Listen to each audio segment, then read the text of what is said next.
السلام علیکم. Welcome to the vocal ورس. جنت کے پتے بائی نمرہ احمد. حصہ دوم. باب 9 پارٹ 3 آڈیو بک. صبح فجر پڑھ کر سونے کی بجائے وہ اوپر آ گئی. جہان کے کمرے کے سامنے سے گزرتے ہوئے ایک نظر اس نے بند دروازے پہ ضرور ڈالی تھی.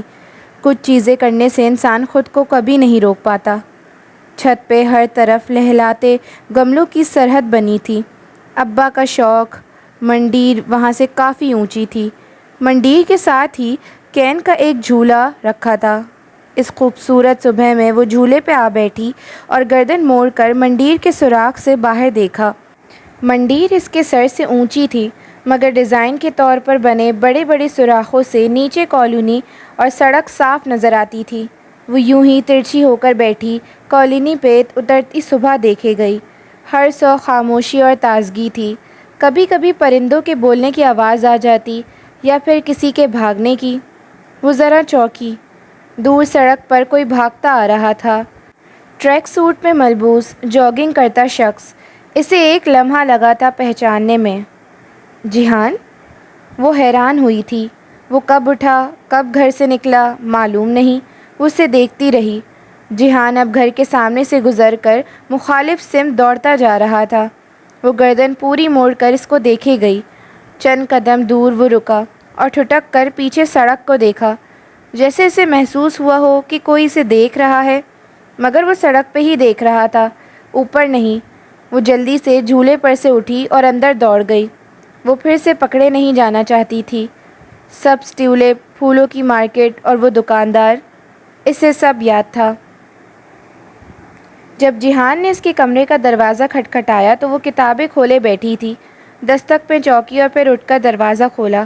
اسے سامنے کھڑے دیکھ کر دل عجیب سی متضاد کیفیت کا شکار ہونے لگا. حیا، کیا تم فارغ ہو؟ وہ بہت دوستانہ انداز میں پوچھ رہا تھا. ہاں، کیوں؟ اس نے دروازہ ذرا زیادہ کھول دیا تاکہ وہ بستر پہ پھیلی اس کی کتابیں دیکھ کر جان لے کہ وہ ہرگز بھی فارغ نہیں ہے. اوکے، تم فارغ ہی ہو، ٹھیک. اس نے سمجھ کر سر ہلایا. یعنی تم میرے ساتھ مارکیٹ چل سکتی ہو؟ شور. اس نے شانے اچکا دیے. حالانکہ اسے اس پہ بہت غصہ تھا. وہ اس سے مخاطب بھی نہیں ہونا چاہتی تھی. اس نے ہمیشہ غلط بیانی ہی کی تھی. اسے جہان سے بہت گلے تھے مگر پھر بھی جانے کے لیے تیار ہو گئی. وہ اسے انکار نہیں کر سکتی تھی. کیا خریدنا ہے تاکہ اسی حساب سے مطلوبہ جگہ پہ جائیں؟ کپڑے وغیرہ. جلدی میں نکلا تھا، زیادہ سامان نہیں اٹھا سکا. ایک تو جب وہ مہذب اور شائستہ ہوتا تھا تو اس سے زیادہ نرم خو کوئی نہیں تھا. وہ اندر ہی اندر تلملاتی ہوئی باہر آئی تھی. کوئی اور نہیں ملا تھا اسے ساتھ لے جانے کے لیے. اسے ضرور گھسیٹنا تھا اپنے ہمراہ. شاپ پہ اس کا ساتھ دینے کے لیے وہ بھی ریک پر کپڑوں کے ہینگرز الٹ پلٹ کے دیکھتی رہی. جہان ایک کرتے کا ہینگر کندھے سے لگاتے ہوئے سامنے قدآور آئینے میں خود کو دیکھ رہا تھا. حیا اس کے قریب ہی کھڑی تھی سو آئینے میں وہ بھی نظر آ رہی تھی. اس کا عکس دیکھتے ہوئے جہان ذرا سا مسکرایا. تم نے وہ کارٹون دیکھے ہیں، ننجا ٹرٹلز؟ وہ مسکراہٹ دبائے سنجیدگی سے پوچھنے لگا تو اس نے سادگی سے سر اثبات میں ہلا دیا. ہاں تو؟ وہ جواب دیے بنا بے ساختہ امڑ آتی مسکراہٹ دباتے ہوئے ہینگر پکڑے پلٹ گیا. چند لمحے وہ الجھی کھڑی رہی. سمجھ میں نہیں آیا کہ وہ کیا کہنا چاہتا تھا. پھر قدآور آئینے میں اپنا عکس دیکھا تو فوراً سمجھ میں آ گیا. غصے کا شدید ابال اس کے اندر اٹھا تھا. بمشکل ضبط کرتے ہوئے اس نے نگاہوں سے جہان کو تلاشا. وہ وہیں کرتا لیے کاؤنٹر کی طرف جا رہا تھا. وہ بدتمیز انسان اس کے نقاب کو ننجا ٹرٹلز کی آنکھوں کی پٹی سے تشبیہ دے گیا تھا. اس کا موڈ واپسی کا سارا راستہ آف رہا مگر وہاں پرواہ کسے تھی. کچن میں شام کی چائے دم پہ چڑھی تھی. الائچی اور تلتے کبابوں کی ملی جلی خوشبو سارے کچن میں پھیلی تھی. وہ نور بانو کے سر پہ کھڑی ٹرالی میں برتن رکھوا رہی تھی. ذمہ دار وہ پہلے بھی تھی مگر ترکی سے آنے کے بعد ہر کام اپنے ہاتھ سے کرنے لگی تھی. اب بھی نور بانو سے زیادہ وہ کام کر رہی تھی.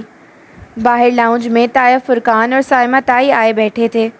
اماں، ابا، پھپھو اور جہان بھی وہیں تھے. کام کرتے ہوئے مسلسل اسے احساس ہوتا رہا کہ جہان اسے دیکھ رہا ہے مگر جب وہ رک کر گردن موڑ کر دیکھتی تو وہ کسی اور جانب دیکھ رہا ہوتا۔ جہان کے ساتھ ایک ہی گھر میں وہ 2 دفعہ رہی تھی۔ ایک جب ڈی جے کے بار وہ اکٹھے پاکستان آئے تھے تب اسے اپنے غم سے وقت نہ ملا تھا۔ دوسرا جب اپنی منگنی کی رات وہ پھپھو کے گھر رک گئی تھی اور تب جہان کو اپنے فون کال کے انتظار سے وقت نہ ملا تھا۔ یوں اب نارمل حالات میں پہلی دفعہ وہ ایک چھت تلے تھے اور اسے احساس ہوا تھا کہ بہت بے ضرر، خاموش اور دھیما سا انسان تھا۔ یہ اس کا ایٹیٹیوڈ نہیں، فطرت تھی۔ اس کے پاس سے گزرتے ہوئے وہ سلام کر لیتا، حال احوال پوچھتا اور بس۔ ہاں، گھر میں فارغ رہ کر وہ اکتا جاتا تو نور بانو کے ساتھ کچن میں کبھی برتن دھونے لگ جاتا تو کبھی اسے سبزیاں کاٹ کر دے دیتا۔ نور بانو بیچاری ہک دک رہ جاتی۔ اگر باہر جاتا تو صبح جاگنگ۔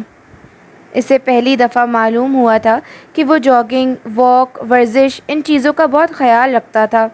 پھر جب گھر میں بہت بور ہو گیا تو ایک دفعہ فاطمہ کے کہنے پہ حیا اسے باہر لے گئی، مگر وہ اتنا تنگ کر دینے والا تھا۔ یہاں سے مڑ جاؤ، وہاں لے جاؤ، نہیں اب پیچھے چلو، لیفٹ سے کیوں مڑ رہی ہو، رائٹ سے مڑو۔ کیونکہ میں رائٹ ہینڈ ڈرائیو کر رہی ہوں جہان۔ اب اس نے اپنی گاڑی کی چابی جہان کو دے دی تھی۔ جہاں جانا ہے خود چلے جاؤ، جیسے تاثرات کے ساتھ۔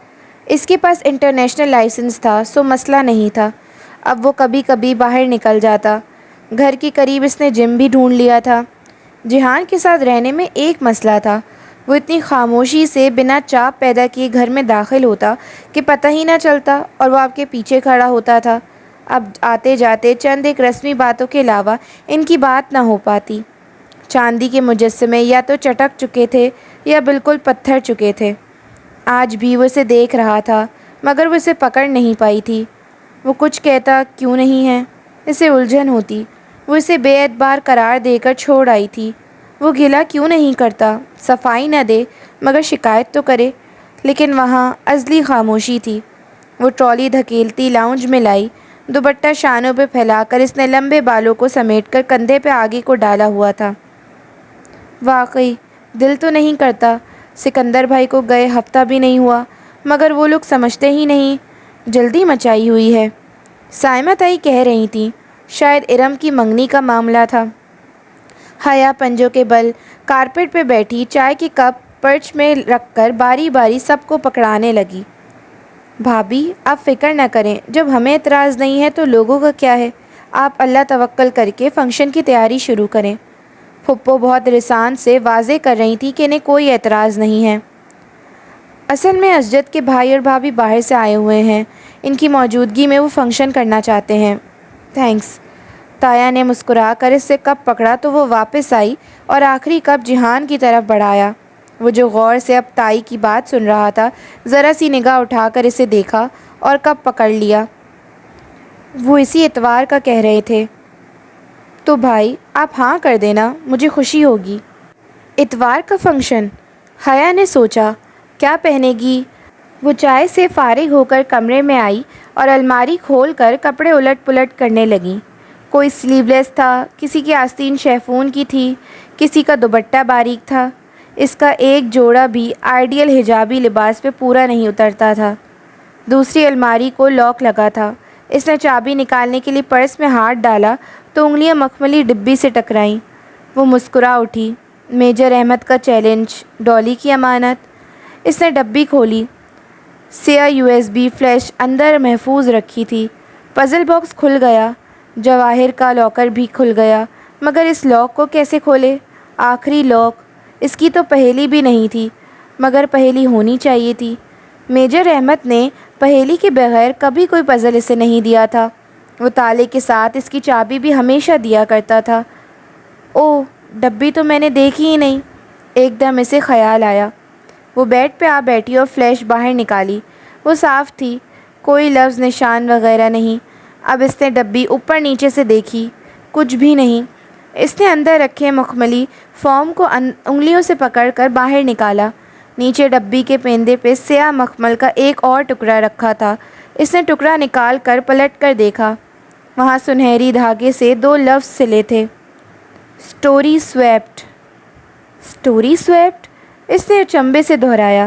یہ فلیش ڈرائیو کی پہیلی تھی، اس کو حل کر کے ہی وہ آخری تالا کھول سکتی تھی، مگر اس سطر کا مطلب کیا تھا کہ کہانی کو سویپ کرنے سے کیا مراد ہوا بھلا؟ کیا یہ سطر انگریزی گرامر کے لحاظ سے درست بھی تھی؟ عدل بدل کی گئی کہانی کو سویپ کرنے سے مراد تو یہی ہوتا ہے نا کہ آپ اپنی کہانی کسی کو پڑھنے دیں اور وہ جواب میں اپنی کہانی آپ کو پڑھنے دے۔ اس عجیب سی سطر کا یہی مطلب نکلتا تھا، مگر کون سی کہانی؟ شاید پروفیسر گوگل کچھ کر سکے۔ یہی سوچ کر اس نے کمپیوٹر آن کیا اور گوگل پہ یہی الفاظ لکھ کر ڈھونڈا، مگر لا حاصل۔ 2 متفرق سے الفاظ تھے جن کو احمد نے جمع کر دیا تھا۔ یہ کل 12 حروف تھے، سو پاسورڈ نہیں ہو سکتے، مگر پاسورڈ انہی میں چھپا تھا۔ رات سونے سے پہلے تک وہ انہی 2 الفاظ کو سوچتی رہی تھی، مگر کسی بھی نتیجے پہ پہنچنے سے قبل ہی نیند آ گئی۔ ارم کی منگنی کا فنکشن تایا فرقان کے لان میں منعقد کیا گیا تھا۔ فنکشن خواتین کا تھا، مردوں کا انتظام باہر تھا، مگر تیار ہوتے وقت وہ جانتی تھی کہ یہ فنکشن بھی اتنا ہی سیگریگیٹڈ، غیر مخلوط ہوگا جتنا داور بھائی کی مہندی کا فنکشن تھا۔ برائے نام زنانہ حصہ، جہاں ویٹرز، مووی میکر، لڑکے، کزن سب آ جا رہے ہوں گے۔ پتہ نہیں پھر بیچارے باقی مردوں کو علیحدہ کیوں بٹھایا جاتا تھا، یا پھر ایسی شادیوں کو سیگریگیٹڈ کہنے کی منافقت کیوں تھی؟ سوسائٹی کے معیارات جن پہ کوئی انگلی نہیں اٹھا سکتا تھا۔ اس نے اپنی 22 سالہ زندگی میں کبھی کوئی مکمل طور پر سیگریگیٹڈ شادی نہیں دیکھی تھی۔ تایا کی سختی تھی کہ منگنی پہ دلہا نہیں آئے گا، انگوٹھی ساس پہنائے گی، مگر جو خاندان کے لڑکے کام کے بہانے چکر لگا رہے ہوں گے ان پر کوئی پابندی نہیں تھی۔ باہر وہ عبایا لیتی تھی، اصولاً اسے ادھر بھی عبایا لینا چاہیے تھا، مگر منگنی کا فنکشن برائے نام ہی صحیح تھا تو سیگریگیٹڈ۔ لڑکے وغیرہ تھے مگر وہ ذرا دور تھے، وہ مکمل طور پہ مکسڈ گیدرنگ نہیں تھی۔ عبایا کا مقصد زینت چھپانا اور چہرہ چھپانا ہی تھا، تو وہ یہ کام اپنے لباس سے بھی کر سکتی تھی، سو اس نے عبایا نہیں لیا، مگر لباس کا انتخاب عبایا کے متبادل اور مترادف کے طور پہ کیا۔ کچے سیب کے رنگ کا سبز پاؤں کو چھوتا فراک، نیچے ٹراؤزر اور کلائی تک آتی آستین، یہ ایک مشہور برانڈ کا جوڑا تھا اور اس کے ساتھ نیٹ کا دوپٹہ تھا، سو اس نے الگ سے بڑا سا دوپٹہ بنوا لیا تھا، کچے سیب کے رنگ کا۔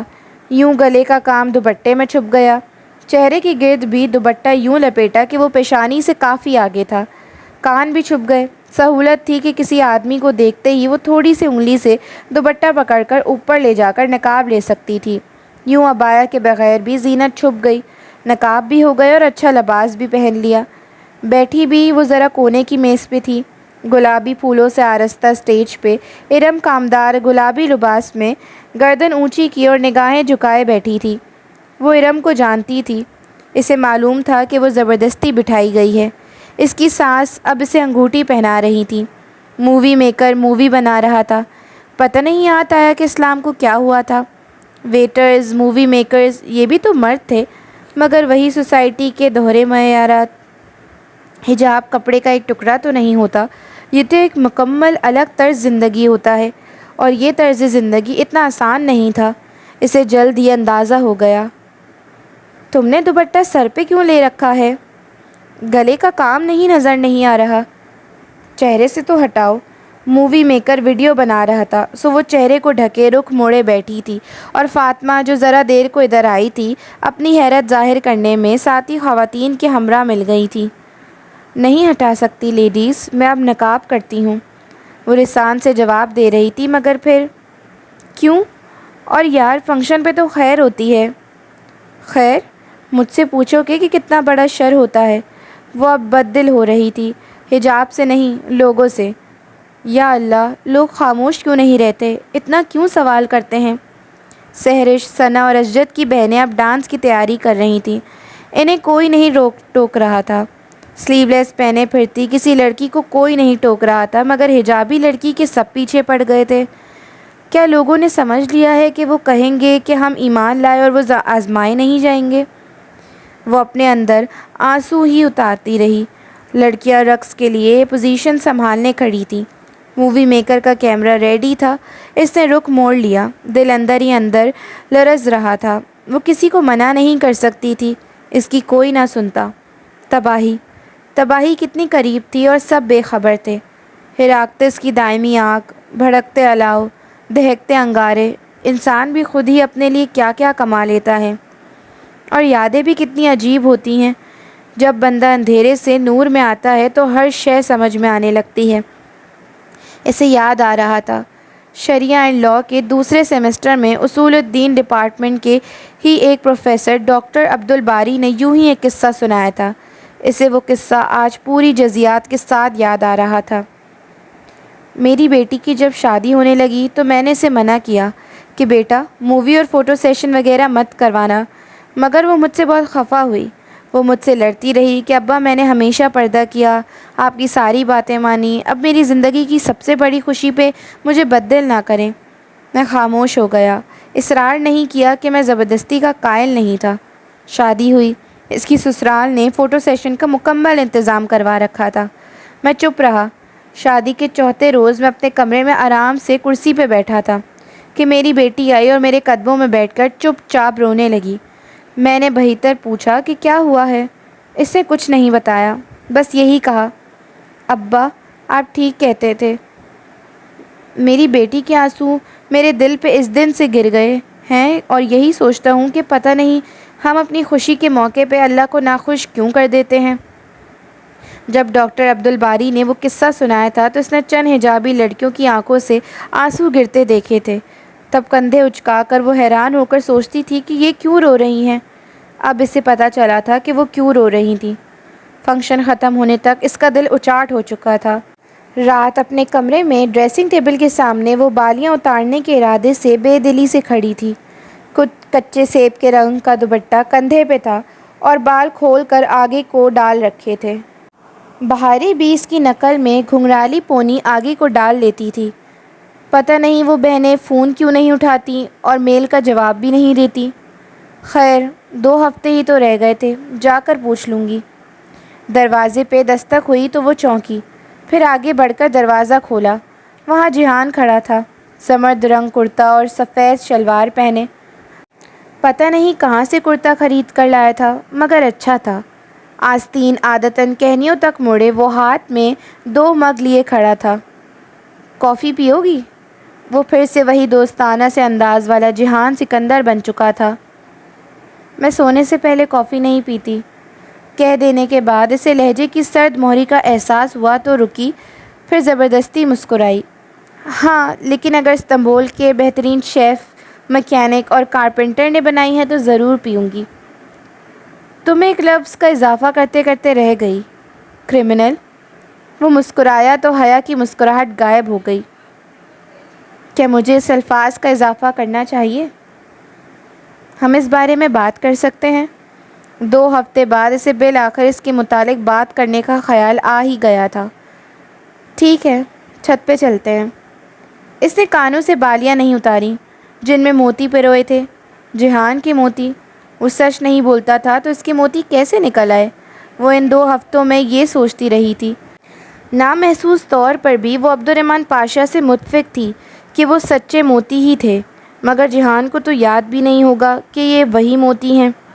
چھت پہ اندھیرا تھا، دور نیچے کالونی کی بتیاں جل رہی تھیں۔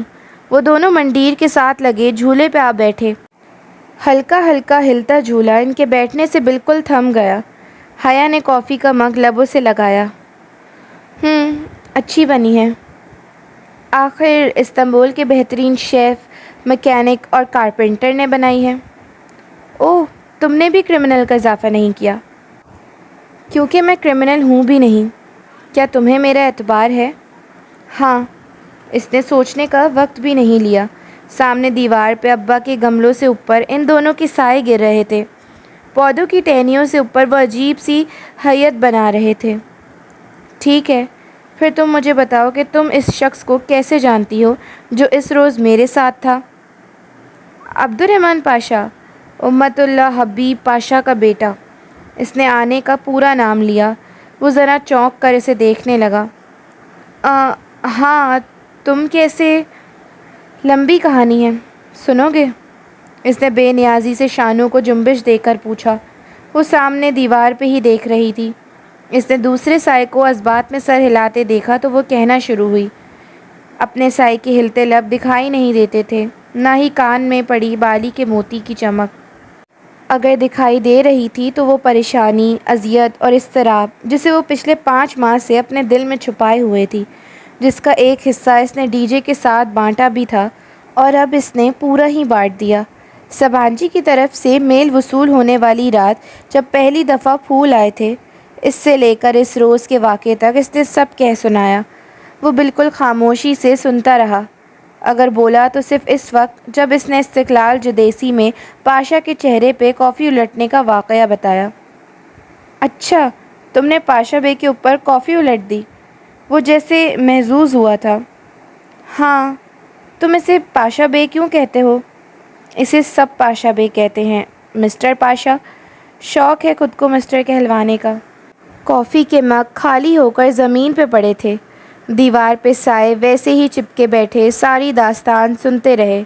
پودے بھی متوجہ تھے۔ جب وہ خاموشی ہوئی تو وہ جیسے سوچتے ہوئے بولا، یعنی کہ اس نے تمہارے بارے میں معلومات حاصل کی مجھے بلیک میل کرنے کے لیے، مگر میں صرف ایک بات نہیں سمجھ سکا، اتنا سب کچھ ہوا اور تم نے کبھی اپنے پیرنٹس کو نہیں بتایا؟ کیوں؟ تم نے کسی سے مدد کیوں نہیں لی؟ میں کبھی بھی ان کو یہ سب نہیں بتا سکتی جہان، اب تو معاملہ ختم ہو گیا ہے، مگر جب یہ شروع ہوا تھا تو مجھے ترکی جانا تھا۔ اگر میں بتاتی تو وہ مجھ سے فون لے لیتے اور گھر سے نکلنے پہ پابندی لگا دیتے۔ ترکی تو جانے کا سوال ہی نہیں تھا۔ ویسے بھی میں جانتی تھی کہ جو میرے گھر کے اندر پھول رکھ کر جا سکتا ہے، میرے فون میں ٹریسر لگوا سکتا ہے، اس کے خلاف ابا بھی کچھ نہیں کر سکتے۔ اور ابا کو بتانے کا مطلب تھا کہ تایا فرقان کو بھی بتا دینا، یعنی پورے خاندان میں تماشا۔ ابا تایا ابا کو نہ بتائیں یہ ہو ہی نہیں سکتا، اور اتنے بہادر تو میں تھی ہی کہ خود اپنے مسائل حل کر سکتی۔ سو تو ہے، اس نے سر ہلا کر اعتراف کیا۔ کیا تم واقعی جاننا چاہتی ہو کہ میں پاشا بے کو کیسے جانتا ہوں؟ دیکھ لو، تم نہ بھی بتاؤ میں نے تب بھی جان لینا ہے، تمہارے پاس کوئی دوسرا آپشن نہیں ہے۔ اللہ اللہ، یہ اعتماد! وہ پہلی دفعہ ہنسا تھا۔ وہ ہولے سے مسکرا دی۔ اصل میں نے کچھ عرصہ ہوٹل گرینڈ پہ کام کیا تھا، اس لیے میں ان سو کالڈ بھائیوں کو قریب سے جانتا ہوں۔ یہ سگے بھائی نہیں ہیں، یہ مافیا بھائی ہیں، ایک ہی مافیا فیملی کا حصہ۔ مگر یہ بات عدالار میں اگر کوئی میرے علاوہ جانتا ہے کہ وہ سگے بھائی نہیں ہیں تو وہ امت اللہ حبیب پاشا ہیں۔ خیر، میرا پاشا بے سے کچھ مسئلہ ہو گیا اور میں استقلال اسٹریٹ پہ آ گیا۔ وہ ریسٹورانٹ اس کا ہی ہے اور وہ عورت جس کو میں اپنی لینڈ لیڈی بتاتا ہوں اس کو وہی بھیجتا ہے، وہ اس کی ساتھی شیئر ہولڈر ہے۔ وہ مجھے ریسٹورانٹ کی قسطوں کے لیے تنگ نہیں کرتا۔ یہ میں نے جھوٹ بولا تھا، سوری، مگر اس نے میرے ذمے ایک کام لگایا تھا جو میں نہیں کر سکا، جس کی وجہ سے اس روز ہماری تلخ کلامی ہوئی تھی۔ کون سا کام؟ وہ چونکی۔ وہ اپنی فیملی کو بیرون ملک شفٹ کروانا چاہتا تھا، اس کے لیے سے اس ملک کی جعلی دستاویزات اور نئی شناختیں چاہیے تھی۔ میں اپنے ایک دوست سے اس کے لیے وہی بنوا رہا تھا، اینڈ تھینکس ٹو یو میں نے اب وہ بنوا بھی دیے ہیں اور اس کی فیملی ترکی سے جا چکی ہے۔ کیا؟ اسے جھٹکا لگا۔ عائشہ اور بہاریں چلی گئیں؟ تو وہ عائشہ بہاریں سب کو جانتا تھا؟ ہاں، مزید میں کچھ نہیں جانتا، اس لیے اس موضوع کو ختم کر دو۔ اور وہ اس کا بھائی، وہ کہاں چلا گیا؟ میں نہیں جانتا وہ اب کہاں ہے۔ اس نے شانے اچکا دیے، وہ جیسے اس موضوع سے بچنا چاہتا تھا۔ پھر حیا نے دیکھا اس کا سایہ اٹھ کھڑا ہوا تھا، پودوں کے اوپر سے ہوتا پوری دیوار پہ پھیل گیا۔ اس نے سائے میں اس کا چہرہ تلاشنے کی کوشش کی مگر ناکام رہی۔ کتنا سچ تھا، کتنا جھوٹ! سائے میں سب گڈمڈ ہو چکا تھا۔ تم کیا کرتے پھرتے ہو جہان؟ مجھے یقین ہے کہ تم کرمنل نہیں ہو، مگر تم ایسے لوگوں سے تعلق بھی نہ رکھا کرو پلیز۔ جو آپ کا حکم۔ سایہ مسکرایا تھا، وہ بس تعصب سے سر ہلا کر رہ گئی۔ اس کی ساری کتھا سن کر بھی وہ اپنی دفعہ پھر بہت کچھ چھپا گیا تھا۔ اور عائشہ بہاریں وہ کہاں چلی گئی تھیں؟ وہ دونوں آگے پیچھے زینے اترتے نیچے آ رہے تھے جب اس نے ابا کو لاؤنج میں کھڑے اپنے جانب متوجہ پایا۔ جہان؟ وہ صرف جہان کی طرف متوجہ تھے۔ جی ماموں۔ وہ پرسکون انداز میں قدم اٹھاتا سیڑھیوں سے نیچے ان کے سامنے جا کھڑا ہوا۔ مجھے کچھ پوچھنا ہے تم سے۔ وہ بہت سنجیدہ لگ رہے تھے۔ وہ پہلی سیڑھی پہ ریلنگ پہ ہاتھ رکھے کھڑی ان کو دیکھنے لگی۔ میں سن رہا ہوں۔ تم روہیل سے ان ٹچ ہو، یہ میں جانتا ہوں، مگر کیا کوئی ایسی بات ہے جو تم مجھے بتانا چاہو جو کہ میں نہیں جانتا؟ جیہان نے لمحے بھر کی خاموشی کے بعد نفی میں سر ہلایا۔ نہیں، میں اس معاملے میں نہیں پڑھنا چاہتا۔ یعنی کہ کوئی بات ہے؟ ماموں، میں دوسروں کے معاملے میں مداخلت کبھی نہیں کرتا، اس لیے خاموش رہوں گا۔ البتہ آپ اپنے طور پہ کسی سے بھی پتہ کروا سکتے ہیں۔ پتہ کروا لیا تھا، تم سے تصدیق چاہ رہا تھا۔ بہرحال مجھے اپنا جواب مل گیا ہے، تم آرام کرو۔ اس کا شانہ تھپ تھپا کر وہ آگے بڑھ گئے۔ ان کے چہرے کی سنجیدگی اور اضطراب پہلے سے بڑھ چکا تھا۔ جیہان واپس سیڑھیاں چڑھ کر اوپر آیا کہ اس کا کمرہ اوپر تھا، وہ ابھی تک وہیں کھڑی تھی۔ کیا ہوا؟ جواباً جیہان نے ذرا سے شانے اچکائے۔ تمہیں پتہ چل جائے گا، اب ذہن پہ زور مت دو، سو جاؤ۔ وہ اپنے کمرے کی طرف بڑھ گیا۔ سایہ غائب ہو گیا، روشنی آیا تھی۔ وہ الجھی ہوئی واپس کمرے میں آئی تھی۔ جیہان سکندر کے ساتھ رہنے کا مطلب تھا انسان بہت سے رازوں کے ساتھ رہے اور پھر صبر سے ان کے کھلنے کا انتظار کرے۔ وہ تمام سوچوں کو ذہن سے جھٹک کر عائشہ کو ای میل کرنے لگی۔ جیہان نے ٹھیک کہا تھا، اسے پتہ چل جائے گا، مگر حیا کو اندازہ نہیں تھا کہ اسے اتنی جلدی پتہ چل جائے گا۔ اسی رات وہ بھی کچی نیند میں ہی تھی کہ سبین پھپھو نے پریشانی کے عالم میں جھنجھوڑ کر اسے اٹھایا۔ حیا، جلدی اٹھو۔ وہ ہڑبڑا کر اٹھ بیٹھی۔ سمجھ ہی میں نہیں آیا کہ کیا ہو رہا ہے۔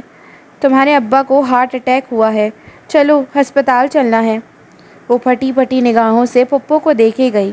زندگی ایک دفعہ پھر استقلال اسٹریٹ میں پہنچ گئی تھی۔ اس کے سامنے ڈی جے گری تھی اور کسی کا جوتا اس کی اینک پہ آیا تھا۔ ایک آواز کے ساتھ اینک ٹوٹی تھی، وہ آواز جو کانچ ٹوٹنے کی ہوتی ہے، وہ آواز جو زندگی کے ڈور ٹوٹنے کی ہوتی ہے۔ Subscribe for the next part of جنت کے پتے۔ ٹل دین، اللہ حافظ۔